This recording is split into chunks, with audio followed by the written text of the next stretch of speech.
was 3D, but it was also like 2D at the same time. Yeah. Honestly, looking at the gameplay footage of it, it looks like it was a bitch to play. Yeah. I'm not gonna lie. Oh no. Probably wasn't gonna be but it looked kind of cool. Yeah. It looked interesting. The problem was though the game was made on a Mac. Yeah. And then ported over to the PC. Fine enough. It's when they tried to port it to the Saturn that things went to shit. Oh no. Because the Saturn, basically the game was running at supposedly at like 2 frames per second. Yeah. So then Sega decides, okay, don't worry, we're gonna help you out, and they bring in these third-party porters who, it was a studio known as Point of View. Yeah. And they were notable for their Saturn ports at the okay. time. Point of View, basically, what they presented to Chris Sen and Offer Allen was essentially a 3D model of Sonic with a spear in the background on a checkerboard thing, and they were like, "Look what we did." Well, it's safe to say Offer Allen and Chris Sen were not impressed. No. So.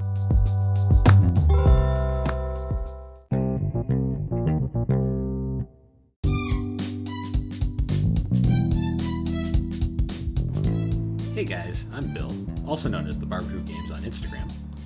And I'm Alex, his sister, who brings only chaos. And together we are the Gaming and Collecting Podcast, a mostly video game centered podcast. But half the time, we just talk about anime. And that collecting thing, well, that's mostly just an implication at best. So come along and enjoy us on this adventure as we discuss the games that shaped us. So, how you been? I've been good. We just recorded a podcast. Yeah, we did. It was like an hour and a half. Yeah. It's a longie. It was. But it was good. So, we didn't really talk... There's also a dumb bitch in front of us now. No, I'm just kidding. Don't punch me. No. Assault. I didn't even touch you. He gave up. It was a tip. So, yeah, Tilly's looking at you with disappointment. That's just her normal look. Actually, she looks like tired. Yeah. Bye, sweet. So, going into it, we kind of been talking. Well, what am I saying? It's a Sunday. It's late, people. Yes. So this weekend's been pretty eventful, though. We didn't really talk about what we did much this weekend. We went to a show. Oh yeah. We saw on Friday. We saw AFI. I was really tired because And I was also really slept. tired. Sorry. But they were so good. This is our third time seeing AFI. Yeah, second as they were the main act. But yeah, we went all the way up to Boston, which I hate going to Boston, but it was worth it to see AFI. We took the train though, and I think that was such a good idea. Yeah, that drive home though still was brutal. Especially because it was raining. Yeah, it was rain. It was downpouring. I had a massive migraine. But they were so worth it to see. Great set list. Just a great band in general. Great band.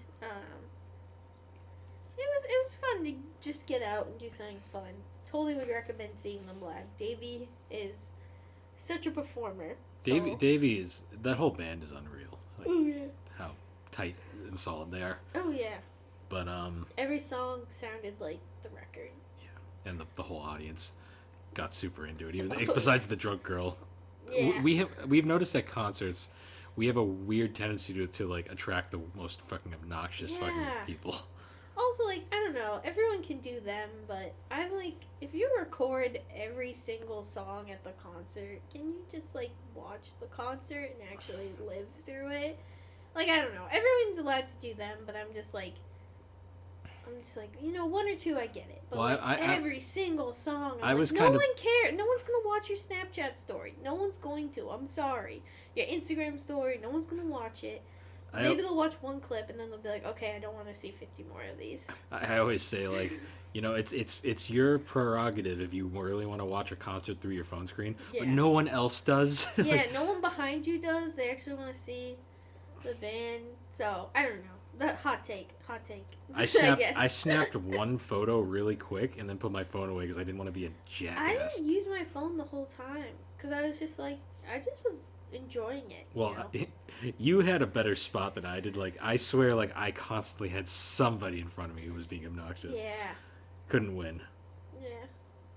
But that's going to concerts in a club for you. To win or lose sometimes. Especially in a city where most people didn't have to drive after. Oh, yeah. There were some people who I'm like, you've had a lot to drink, sir. Yeah. Or ma'am. You're going to go throw up violently later. Oh, yeah. No. Yeah, but for the most part, it was a pretty simple day. Other than that, we've hung out most. Other than that, I almost cleaning. Yeah, I did a lot of cleaning because we have friends coming over. Yeah, don't want to look like pigs. That's true. But anyways, so moving on, we're going to actually be going back to gaming. I know we've been kind of on the anime. This is the anime and manga podcast.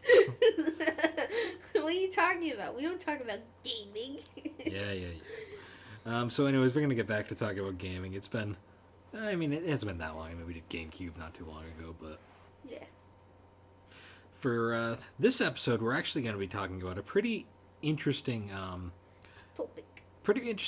And it's a topic that fits all sorts of media, but gaming in particular is pretty fascinating. We're going to be talking about development hell, also known as development purgatory, yes. or development limbo, or sometimes production hell. So, development hell is essentially a point where media and the software industry, like basically, it's a kind of a jargon for like when a project, a concept, or an idea remains in development for an extraordinarily long time, moving between different crews, scripts, game engines, studios before progresses, if it ever does. Yeah. That's the key there. That's the main thing, is like if it even progresses. And a lot of the times what causes development hell is like overly ambitious goals, sometimes not understanding like what the idea for a project is, constant delays, unreachable goal, like production goals, like set release dates, a whole bunch of stuff that just piles on and leads to essentially a very miserable time for a game developer. Yeah.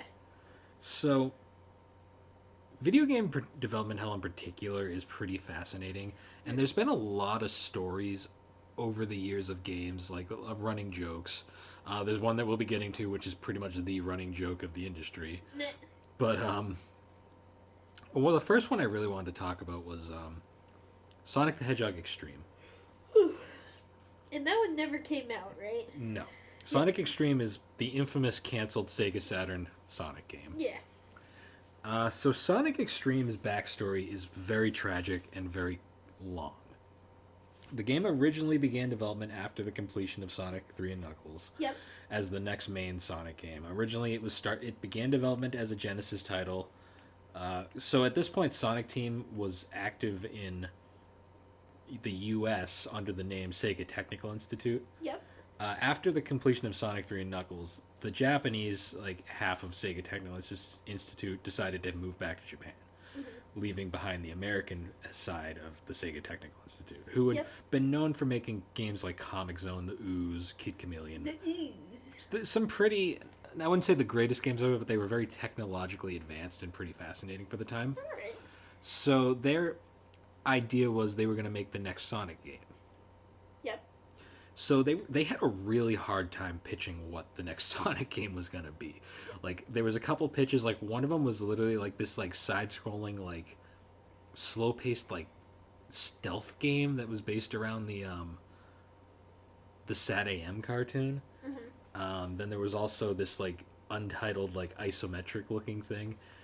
Neither of these really went anywhere before eventually the team decided to shift over to the Sega 32X. Yep. With this interesting like 3D polygon heavy thing where like it looked kind of cool for 32X, but was going to be an ambitious project. And Sega finally gave the problem was Sega, the Technical Institute kept sending the ideas to Sega, and Sega would kind of be like, no, or no, we're not really into that, or no, this is not where we want to go. They weren't very helpful. No. We'll just go with that. Finally, they saw the 3D thing on the Saturn at the time, not Saturn, the 32X known as, at the time known as Sonic Mars, because the 32X's code name was Project Mars. And basically they were like, yeah, that one, we really like that one, do that. Yep. And Yuji Naka, co-creator of Sonic, infamously made the comment to the development team basically saying, good luck. Not having any hope in the project at all. Wow. So eventually development gets pretty far there, and then the team starts kind of falling apart. Yeah. The main people leading the team left Sega Technical Institute, and they basically gave the production of the game to basically a couple like longtime members of Sega Technical Institute, but they were pretty new, never actually ran a game before, like directed a game before. Mm-hmm. And the project then moves over to the Sega Saturn, which, because the 32X it wasn't going to last. Let's just say Saturn was the future. Yeah. They So- were just like, we're already giving up on this. Why did we make it to begin with? Yeah. So this is where there's a lot of different conflicting reports on what exactly happened here, but basically the game had two development teams because they decided Sega Technical Institute was already cut in half as it was. Yeah. The Japanese staff went back to Japan. Yeah. So then they decided, let's cut it in half again. Have one half work on the main gameplay levels and the other half work on the boss levels. Mm-hmm. So we don't know much about the boss levels team. All we know is that they were being led by this really gifted programmer named Christina Coffin. We don't know much about what she was doing at this point other than that she was very gifted. Yeah. And there's not much known about her half of the game because there wasn't anything controversial with her half of the game. Oh, okay. The main half, led by the games director Chris Sen and the main programmer Offer Allen, was the main gameplay levels, which used this really weird fisheye camera lens, and it was kind of like the levels were kind of like spherical, and you'd kind of like go through them. You could go in and out. It was 3D, but it was also like 2D at the same time. Yeah. Honestly, looking at the gameplay footage of it, it looks like it was a bitch to play. Yeah. I'm not gonna lie. Oh, no. Probably wasn't gonna be but it looked kind of cool. Yeah. It looked interesting. The problem was though the game was made on a Mac. Yeah. And then ported over to the PC. Oh. Fine enough. It's when they tried to port it to the Saturn that things went to shit. Oh, no. Because the Saturn, basically the game was running at supposedly at like 2 frames per second. Yeah. So then Sega decides, okay, don't worry, we're gonna help you out. And they bring in these third-party porters it was a studio known as Point of View.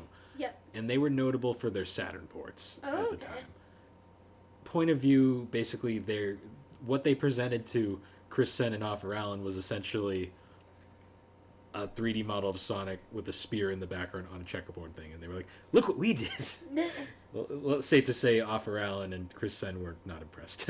No. So basically, Point of View takes over the main porting of their version of the game, and then Chris Sen and Offer Allen then decide to start a third team, and they're deciding they're gonna do it themselves.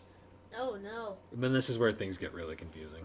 Yeah. So apparently, the production meeting for the game is going on, and the big wigs from Sega show up, and apparently Chris Sen and Offer Allen actually got the game working on Saturn very well. Oh. Unfortunately, they were a few minutes too late. Because Point of View had already done their presentation with their glitchy, buggy, not working Oh, no. port. And basically, the bigwigs from Sega had enough, and they weren't going to let them see it. So their words were, they looked at the boss engine, saw it was working fine. Yeah. And then they basically said, make the entire game like that. Oh. So then, keep in mind, this game had to be out by, Christmas. Mm. A deadline that was already, they had lost so much. Yeah. Because keep in mind, the game, they had already scrapped 5 builds at this point. Oh, my God. And it was bad. So basically then at this point, the team is working themselves basically sick. Chris Sen ended up having to stop working because he was violently ill. Oh, my God. And the team was basically left to... Christina Coffin had to basically rebuild the entire game from scratch using her engine. Oh, my God. And it actually got pretty interesting. There's not a lot known about it, but her version of the game was known as Project Condor. And there is some screenshots of it that look kind of cool. The problem is, though, she overworked herself so hard that she actually ended up getting pneumonia. Oh, my God. And almost died. Basically, the doctors told her, stop. Yeah. You're going to kill yourself. So basically, it got to the point where they basically said it's not coming out in time, and the game was quietly canceled. Oh my god. to the ire of Chris Sen, who has always been kind of a strong supporter of trying to get this game finished, because they tried to release it on PC at one point too, just to save it, and Sega rejected it. But yeah, like what ended up happening too was they had to get something out for the Saturn with Sonic, so they ended up just making a slapdash port of Sonic 3D Blast for the Saturn. Oh wow. Yeah, it was pretty tragic. Not great. And it's the main reason why there wasn't a 3D Sonic game on the Saturn. There was also a point where, like, to help ease with production, they brought in the Knights engine. Yeah. But apparently they didn't ask Yuji Naka to use his engine. Oh. So he threatened to quit Sega if they used it. Oh. So then they decided, okay, all that work you did with the Knights engine, you have to scrap. Oh my god! It just seems like there's too many cooks in the kitchen. No, it was a very poorly Yeah. managed thing. It's one of the most tragic things in Tales of Development Hell. Yeah. And this one never came out. No, Like, this game straight up.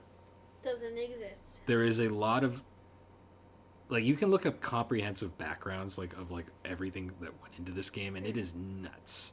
Like, just how insane it ended up being. But now let's we're gonna go a bit more, not as tragic, because this next one actually did come out. By the way, we know which one everyone's thinking. We're saving that for last. Yeah. We're saving that one We're for last. saving that one for the end. It's too funny. So here's one that did end up coming out, and one of the weirdest, like, surprises I think we've ever had for a game. So the next game development hell I want to talk about is Metroid Dread. Oh, okay. So Metroid Dread is a fun one.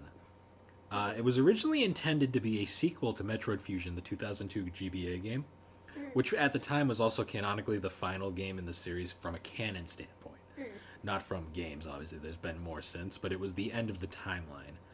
Originally, it began development, but was stopped due to hardware limitations. Because the original attempt was going to be made in 2005 for the DS. Oh. And it was going to be another 2D Metroid, because at the time we also had 3D Metroids with the Prime series. Yeah. And there was kind of a fight going on, essentially, with where they wanted to go. And essentially the DS game essentially kind of people knew about it. Yeah. But we really didn't know anything about it other than that it was a Metroid game. it was going to be another 2D Metroid game on the DS and a follow-up to Fusion. Yeah. Unfortunately, it kind of just disappeared due to the hardware limitations of the DS, because the team wanted to do more. Oh, okay. So then there was a second prototype shown around 2009 behind closed doors. This apparently never was shown the light of day, and it apparently did not meet series... basically the director of Metroid, Yoshio Sakamoto. It didn't meet his standards, so it was halted in 2010. And they actually denied the existence of Dread around this point too. Like, they were claiming it doesn't exist. They were like, no, it's not real. Yeah. So then, that was literally it for years. Oh, wow. We didn't hear any. So 2010 was like the last time anyone really thought about Dread, despite. Yeah. Apparently in Metroid Prime 3, there's actually a quote that references Dread at one point. Like, the Metroid Dread will be coming or something like that. Oh, wow. Which is kind of cool. But at the same time, there was nothing. Then the Metroid series goes through this really weird period where Other M comes out and it's very not well liked, and the series kind of halts indefinitely. Yep. And then we get a remake of Metroid 2, co-developed by a studio called Mercury Steam. Or Mercury Steam. And then suddenly, out of nowhere, during the Switch, just Metroid Dread. It was back. It's here. With Mercury Steam assisting in development. And it was a full-on 2D Metroid game, and it was literally exactly what fans had wanted. But it was now on HD on the Switch. Wow. And they finally went past Metroid Fusion.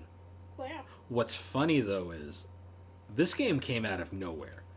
Because most fans were expecting Metroid Prime 4. Yeah. Which to this day is still in development hell, and we don't know what's going on with it. Oh, wow. So just a quick...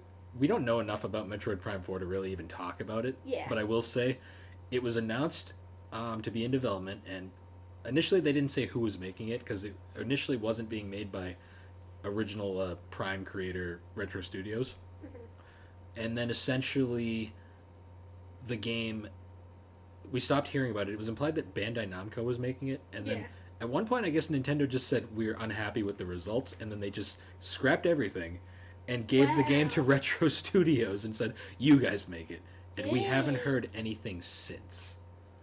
Like, I don't even know if the game's still in development. Oh It's my god. it's bizarre. That's But yeah, that's a footnote. crazy. But what's funny is Metroid Dread comes out of nowhere. Mm. Like, She's like, hey, remember me? but that's a successful stale of development hell, where the game comes out and ends up exceeding expectations because no one really had any expectations. Oh yeah, that's crazy. So here's another short one that's kind of like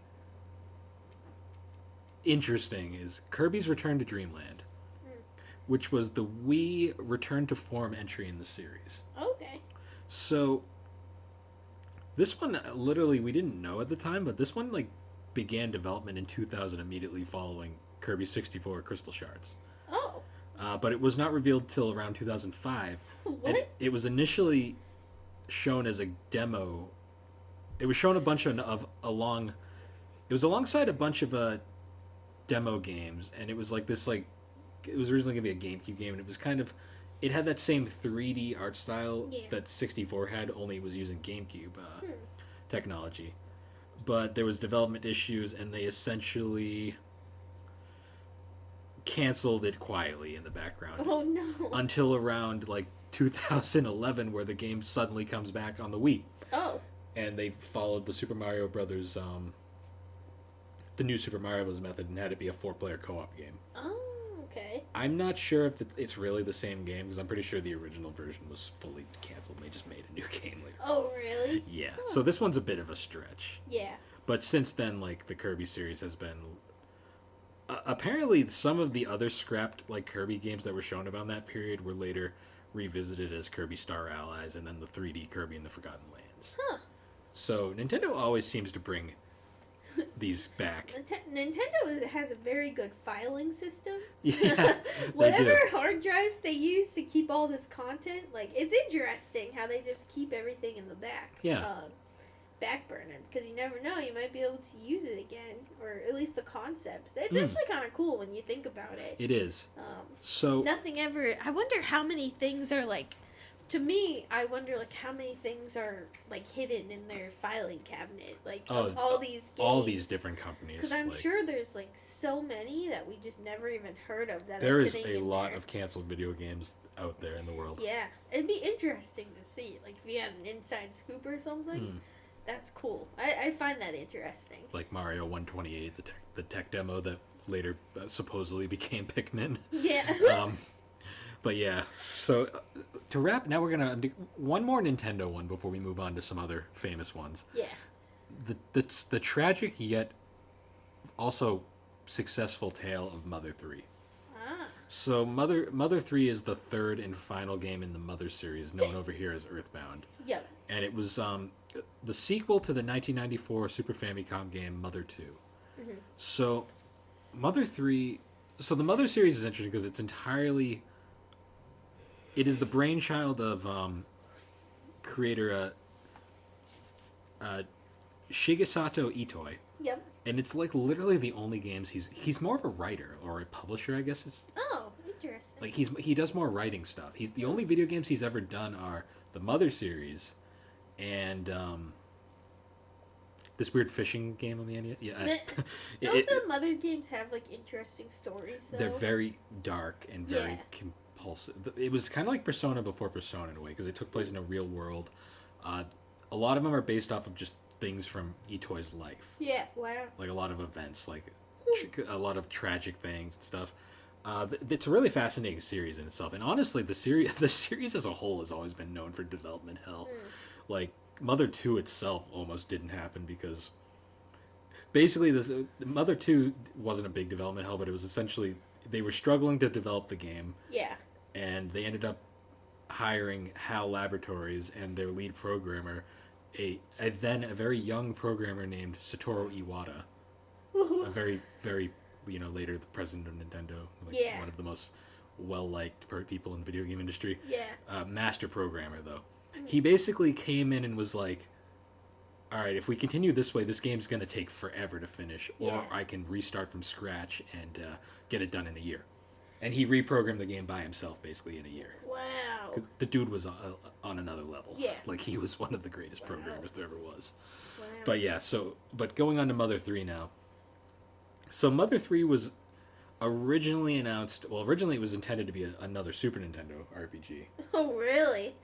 But the N64 got announced and they decided to move. Basically inspired by Super Mario 64, the team decided to create a 3D game. And it was, there actually is a trailer for it that looked fucking amazing. Oh, really? Because keep in mind, the N64 had like 4 RPGs that really mattered. Yeah. Well, actually, it's more like 2 RPGs. Excuse me. 2 RPGs that really mattered. But, yeah, so the game started development. Originally, it was going to be the flagship title of the N64 DD disc drive that was a colossal failure. Oh, no. And they ended up shifting to cartridge media. Yeah. And I just think it was too ambitious to work on the N64, so the game was quietly canceled. Quietly. You can find that. It's in the filing cabinet. It's in the Nintendo filing cabinet. I would of trash love. games. I would love to see the tech demo of Mother 3 for the N64, also known as Earthbound 64. Oh, interesting. I'd love to see that because the trailer for it is so freaking good. Wow. Like it has some You gotta show me after this. really impressive stuff. But so the game was just kind of quietly canceled, and then out of nowhere, after so unfortunately the Mother series, other than the original Earthbound, and then we did eventually get Mother 1 later on as Earthbound Beginnings. Yeah. The series has had a very hard time coming over to the U.S. Yeah. And there was a Japan only port of Mother 1 and 2 for the Game Boy Advance called Mother 1+2. Huh. And basically what happened was at the end of that game there was actually an ad for Mother 3. Mother 3 at the end. Huh. Basically bringing the game back into the spotlight. Yeah. But now the game had shifted from the N64 to the Game Boy Advance. Advanced. Which, let's be fair, it was probably going to be easier on the team because this team had a hard time making games, apparently. Yeah. Wow. Well, I think Itoy was just such a perfectionist, like an artist. Like he had a hard time really envisioning putting his idea into game. Yeah. But Mother 3 eventually does come out on the GBA. Unfortunately, to this day, it is yet to see a release outside of Japan. Oh, really? There's fan translation. So Mother 3 does exist, but not. Yes. There's Mother no 3 American version. Mother 3 is arguably the best game in the series. Wow. In a lot of ways. Because I have played it, because I've played I have a ROM cart of the Japanese version. Mm-hmm. Well, of the translation. It is a phenomenal RPG. Such a heart-wrenching story. But it's like, a lot of people I've talked to, like, who can't get into the Mother series, they'll play 3, and 3 is the one for them. Yeah. Huh. But that's honestly probably the most fascinating Nintendo tale, just because the game that we thought we were going to get was forever trapped in development hell. Yeah. But we did eventually get his idea, just as Wow. another game. Wow. And what a game it was. Yeah. But anyways, guys, before we move on to some more Tales of Development Hell, we're going to take a quick break, and we'll be right back. Woo! Tilly.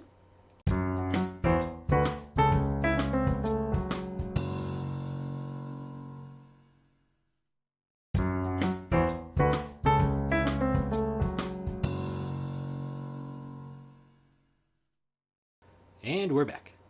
Hi. Did you miss me? Probably not. He flicked me. So, Tilly, attack. Attack, Tilly. Oh. Stop torturing. She's going to beat the crap out of you now. You deserve I think that. she stepped on my hair. Ow. Or she bit my hair. You deserve every part of that. No.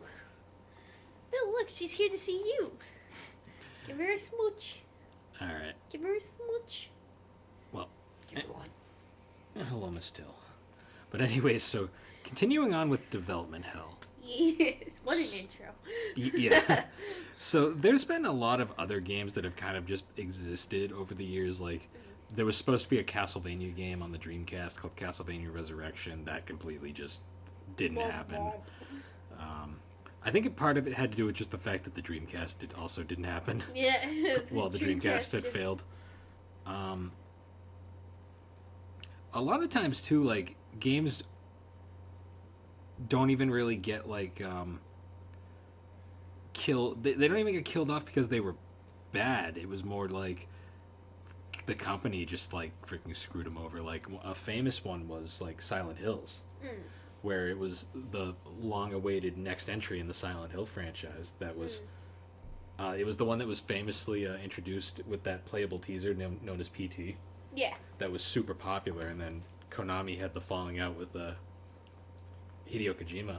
Yeah. And they just canceled the entire project, despite how acclaimed it was being. We don't know the specifics of what really happened in the background, but basically, that was gone forever. Yeah. But there's some small minor ones like that. So going into some more well-known ones, another famous one, well, actually another smaller one, Diablo 3, believe it or not, went through some pretty big development hell. Oh, really? Yeah, like... Is that the one we're playing? Yes, we're playing currently. Okay. So it began development around 2000. Oh, wow. And it continued... It started development at Blizzard North. Yep. And continued until the studio closed in 2005. An Um, entirely new development began in 2006. The game didn't release until 2012. wow. That one's But not... it probably was because like it was a whole new team that never worked with Diablo. It was just... so it was a lot of learning curve. That one's only really... That's a case of it just took a really long time. Yeah. There's not a whole lot of crazy shit that happened with that one. Another interesting one was Final Fantasy 15. So Final Fantasy 15 was originally announced as a game called Final Fantasy Versus 13. Huh. Yeah, I still don't understand that title. What? But it was a spin-off of Final Fantasy 13. Yep. And it was going to be exclusively for the PlayStation 3. Oh. And basically, it was announced and it was going to be this, like... Rather than a turn-based RPG like 13 was, it was going to be more of an action RPG similar to Kingdom Hearts. Oh, okay. And it was going to feature more of a realistic world kind of thing. But it was going to take place in the same kind of universe as 13 with like the whole it was a combined series of games known as the Fabula Nova Crystals or Crystallis. Oh, okay. And they were separate stories, but they all featured a similar theme and like world kind of style. Yep. So Versus 13 was announced way back in 2006. Oh, wow. Like, this game was announced, and we would only occasionally see, like, glimpses of it. There was a lot of games announced for the Fabula Nova Crystallis. Yeah. Like, there was a PSP spin-offs, like, 13 Did any of these happen? Yeah, most of them did. Oh, okay. It was just this one. So this one did happen. Oh, it did? Yep, because you notice it's Final Fantasy 15. Oh, whoopsie. So we go down the line, and, like, it kind of, like, was just a thing that, like, Tetsuya Nomura, the director of it, would occasionally pop up and be like, yeah, it's still in development, don't worry. I gotta finish Kingdom Hearts 3 first, another game that was in development hell for years. Yeah. That one was more just it took forever, but... Then this one just comes out of nowhere one day, that, like, Square has a big announcement, and then they're showcasing, finally, us, like, what, like... We're like, oh, Versus 13, forgot about this one. Like, it still looks pretty good. Oh, and I guess it's going to be on PS4, Xbox One now. That's cool. And then they cut to the title screen. Like, they show the logo they made for the game. And then all of a sudden, rather than Versus 13, it's like Final Fantasy 15. And it's like, oh, I guess it's the next mainline entry now. It was interesting. And it did eventually come out to pretty decent reviews. They changed a lot to make it more of a standalone game separate from the 13 stuff. Yeah.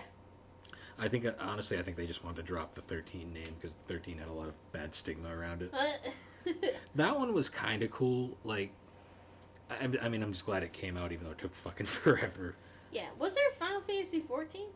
14 was the second MMO. Oh, okay. It kind of happened in the middle of all this. Yeah, that's what it was like. wondering. I was like, huh. So moving on, there was a few others, like, Half-Life 2 Episode 3, we still have yet to see. Honestly, I don't think that's ever coming out, but... Hey, you never know. It may take That years. one's considered vaporware, Oh. where it's... So essentially... What does vaporware mean? Vaporware it's a thing that exists, but, like, there's really nothing To it. going on with it. Oh, It's, okay. it has not been officially canceled, but it hasn't really been. Nothing's really said about It exists, and that's What all if we they know. just forgot? So apparently Valve just gave up on the episodic format entirely, Mm. and they've since Half-Life 3 is the running joke of like video games where everyone's like, Valve doesn't know how to count past 2. Because you look at Valve series and all of them literally get to 2 and then they make something else. That's funny. Yeah, but that one's pretty well known. I guess we might as well get to the big one, the one that everyone wants to hear about. Yeah. The most famous game to ever receive the tag of development hell is none other than Duke Nukem Forever. Mm-hmm. One of the most ironic titles of all time, by the way. Yeah. Which is funny because apparently the title Duke Nukem Forever was actually unveiled before the game itself was. Oh no. I guess the creator of Duke Nukem, the co-owner of 3D Realms, the studio making Duke Nukem Forever, George Broussard, just really wanted to make a game called Duke Nukem Forever. And the development of Duke Nukem Forever is insane.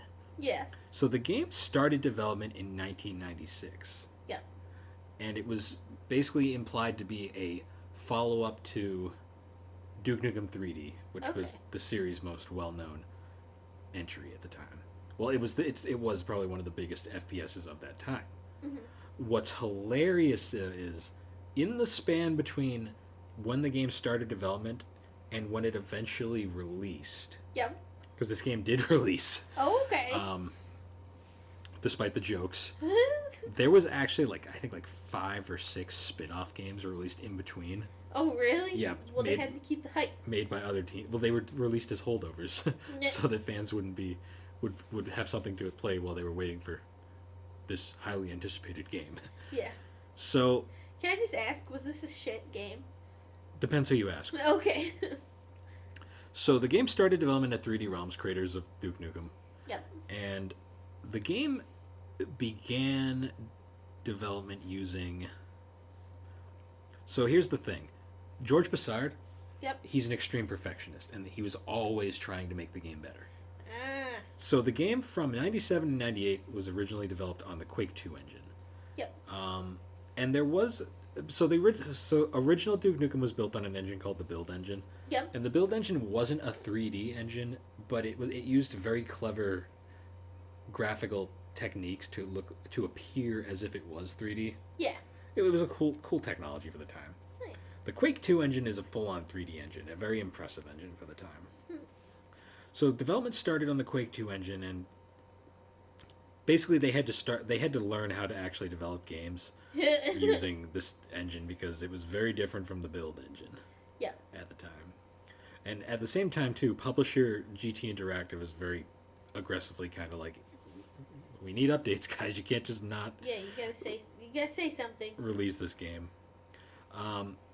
Eventually 3D Realms does unveil at the 1998 E3 a showcase of this game using this engine, and people were pretty happy with how it looked, but George Broussard was not happy with the progress. Oh.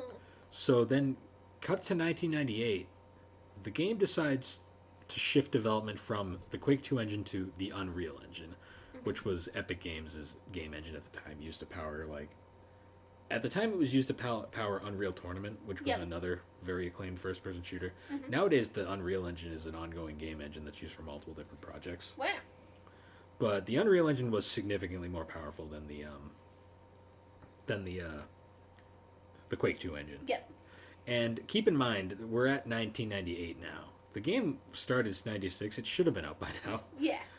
So now, basically, they've moved on because they wanted a more realistic experience. They went through a couple phases, changed a lot of things over, changed a bunch of staff. bunch of added missions, constantly like giving out like updates that this game's going to be the greatest thing ever. And the biggest problem with why it took so long was George Broussard constantly was adding new ideas.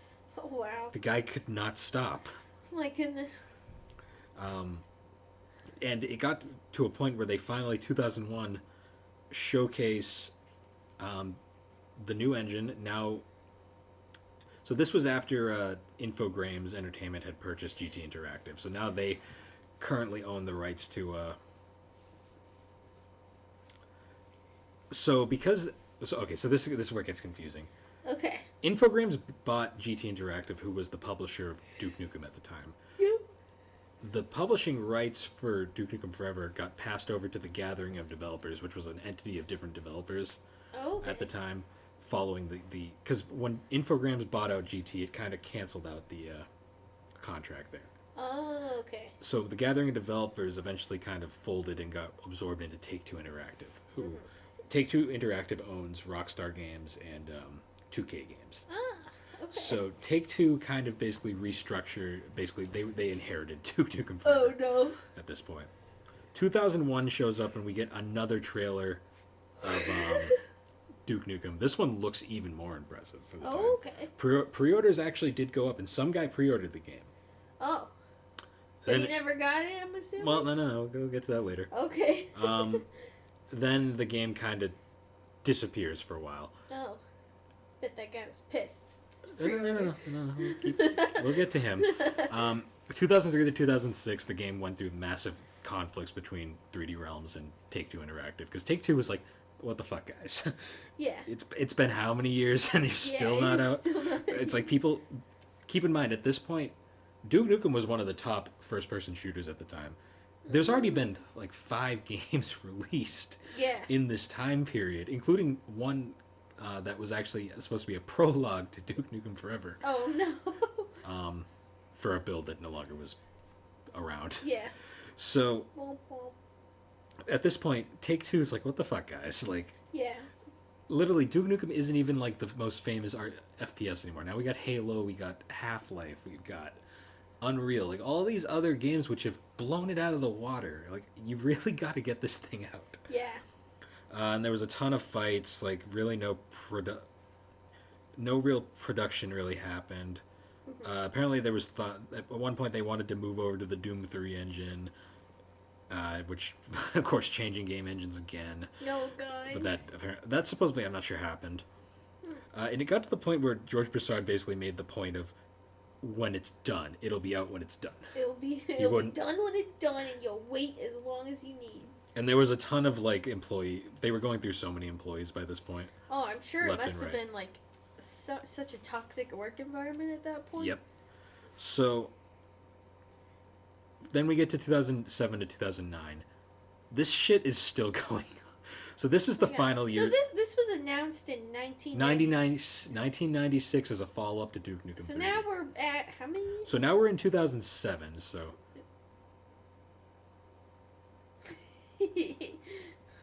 we're at 8 years now. We're at 8 years. Yeah.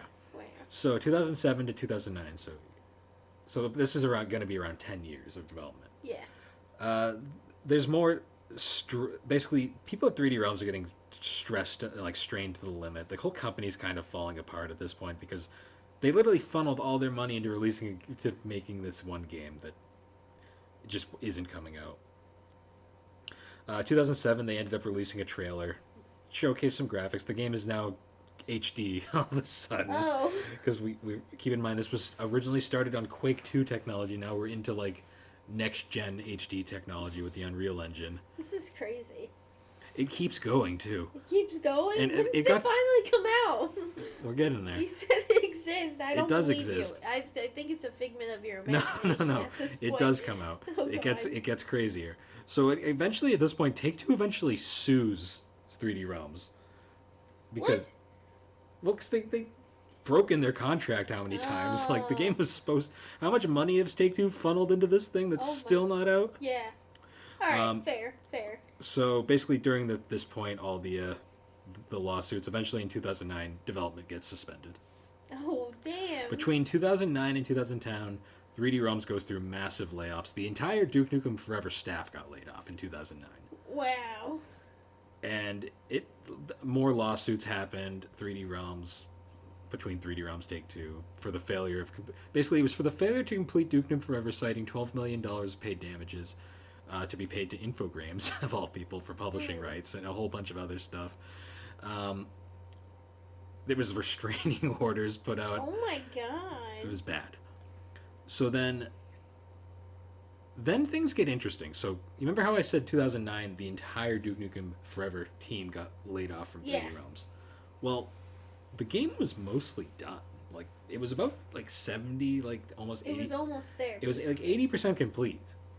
So the team basically the remains of 3D, the team behind it, later went on to form a studio called Triptech Games, a fully independent studio, and they were housed at the same studio as Gearbox Software, who was famous for like doing like Bulletstorm and Borderlands. Borderlands is their biggest game. Oh, okay.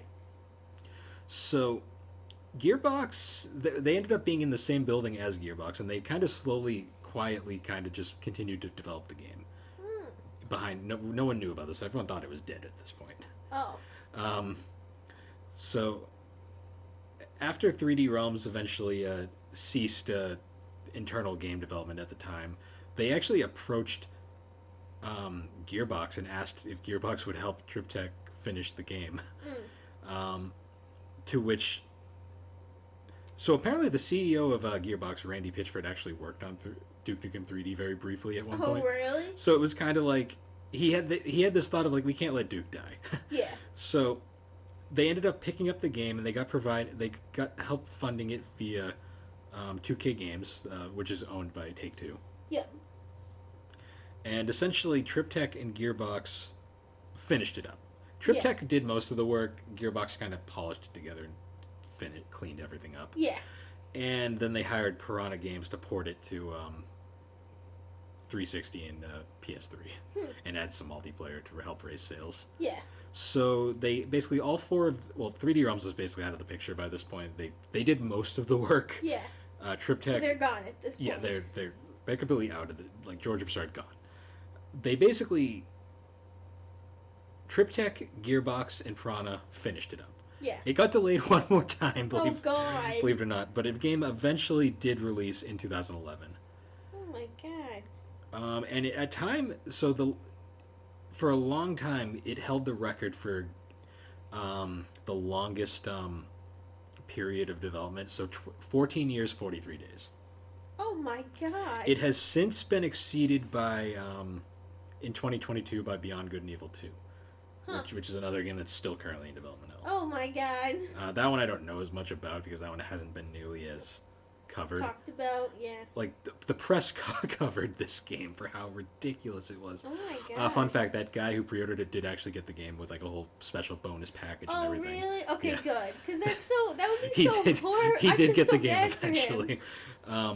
So, Duke Nukem 3D is pretty interesting because the game got trashed by critics. Yeah. Oh, it did? Oh. Yeah, well, but here's the thing.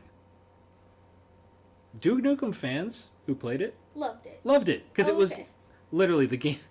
If you went into the game expecting a sequel to Duke Nukem 3D, it's exactly what it was. Yeah. The problem is the game started development in 96. Yeah. So many other games had come out by then, and like the ideas behind Duke Nukem weren't popular anymore. Yeah. Also, like, the sense of because Duke Nukem was known for raunchy, very fucked up humor. Yeah. That was all no longer. That wasn't really funny anymore. That was the thing. It wasn't really okay anymore. I mean, I personally still found it funny because I just like Duke Nukem. Like, I enjoyed Duke Nukem Forever because it was literally exactly what they promised. Like, people who thought it was going to be like a masterpiece, like groundbreaking game, where I'm like, really? Yeah. I'm like, this is going to be. Did you see the development hell for this? Did you what? Yeah. 14 years. It's been in development for how many years? Yeah. But the game itself got a lot of the it wasn't even that the game was really bad because it's fine.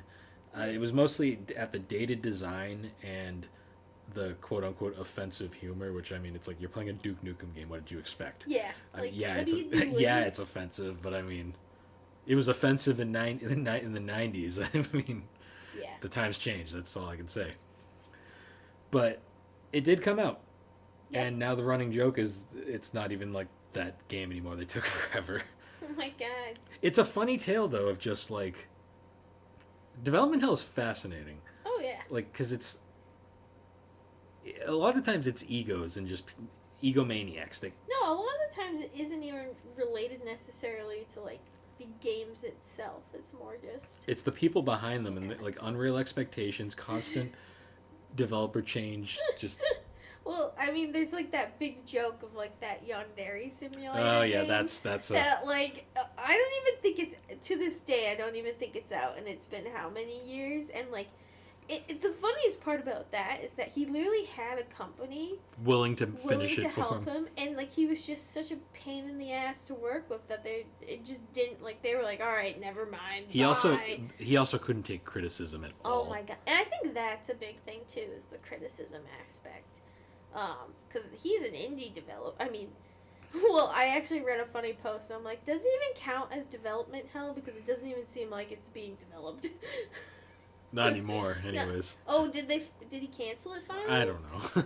I stopped caring. I don't know. That game looked like shit to me to begin with. Yeah, it did. But that's kind of what was funny about it. Was because like you knew it was gonna be a piece of shit, but like he was making it seem like it was this golden goose egg, and it was just no. It's just a turd, dude. It's just a goose turd. It's Yeah. not the egg. It's a turd.